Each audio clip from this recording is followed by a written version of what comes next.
अन्य भारतीय भाषाओं से जो रचना अनुदित होगी हिंदी में या किसी दूसरी भाषा में, तो उसको प्रकाशित करने के लिए कोई तो चाहिए। मेरा शंकराचार्य पर मेरा एक उपन्यास था, मैंने उसको हिंदी में किया, लेकिन उसको तमिल में यदि किसी से मैं करवाऊं तो कोई प्रकाशित करने के लिए होना चाहिए ना। तो उस प्रकाशन की उस समस्या के कारण ही इस प्रकार आदान प्रदान में बहुत बड़ी समस्या होती है। नहीं तो केरल के कितने कितने त्योहार है या तमिलनाडु के कितने कितने त्योहार है, उन त्योहारों के संबंध में जो साहित्यिक रचना होगी उसके माध्यम से बहुत सारी क्षेत्रीय शब्दों का परिचय उत्तर भारत में हो जाएगा। तमिल के कुछ शब्दों का सिनेमा के माध्यम से उतर प्रचार हुआ, बाकी साहित्य के माध्यम से क्या होता है। और मलयालम की भी, मलयालम के एक्चुअली मलयालम के अपने शब्दों की कमी है, मलयालम के अपने शब्द बहुत कम है, तमिल के शब्द है और संस्कृत के शब्द है। तो यदि इस प्रकार यदि तमिल का शब्द वहां प्रचलित हो गया तो ठीक है, कोई प्रॉब्लम नहीं है, हो जाएगा, मलयालम का भी शब्द उसको मान सकते हैं, लेकिन वह नहीं हो रहा। मैंने एक सुझाव पहले दिया था, समस्त भारतीय भाषाओं की रूप शैली और शब्दावली को शामिल करते हुए एक डिक्शनरी बनाना है। जैसे संविधान में कहा है समस्त भारतीय भाषाओं की रूप शैली और शब्दावली चाहिए, तो सभी भारतीय भाषाओं के शब्दों को शामिल करके एक शब्दकोश।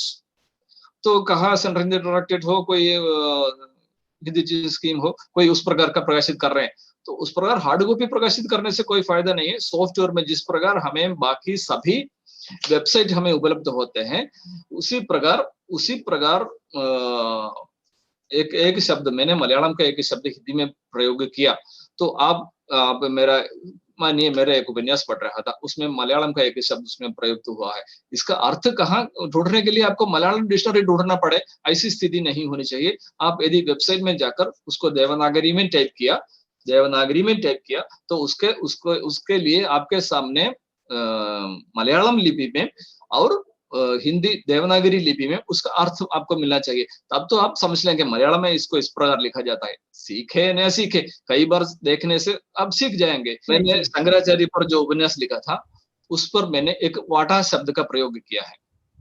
वटा के लिए नॉर्मली क्या है, आपको वड़ा जो मालूम है, वड़ा नहीं अड़ा, वड़ा आपको मालूम है तमिलनाडु में है वड़ा सांबार, उसके लिए VADA लिखेंगे, लेकिन सच में वो VADA नहीं है, मलयालम में भी वो शब्द है VATA है, वाटा है, प्रथम वर्ण है।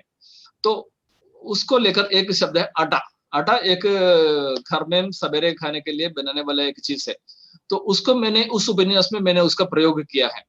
लेकिन यदि मैंने उसकी व्याख्या करने की कोशिश की, संदर्भतः लोग समझ भी सकते हैं, लेकिन उस शब्द का यदि कोई सोचे कि शब्दकोश में जाकर इसको ढूंढना है, इसका अर्थ क्या है, इसको मलयालम में कैसे लिखा जाता है या तमिल में कैसे लिखा जाता है, यदि ये शब्द कन्नड़ में भी है या तेलुगु में भी हो सकता है, क्योंकि कन्नड़, तेलुगु और मलयालम की शब्दावली लगभग एक तरह से है, खाली जैसे विभक्ति प्रत्यय जो है वो जोड़ने की विधा कुछ अलग है, और कुछ अतिरिक्त वर्णों का नहीं, सभी वर्ण एक ही वर्ण का किसी भाषा में, यानी कि तमिल में ला है और कन्नड़ में ला है और तेलुगु में ला के उन वर्णों का ज्यादा प्रयोग होता है, वह एक फर्क है।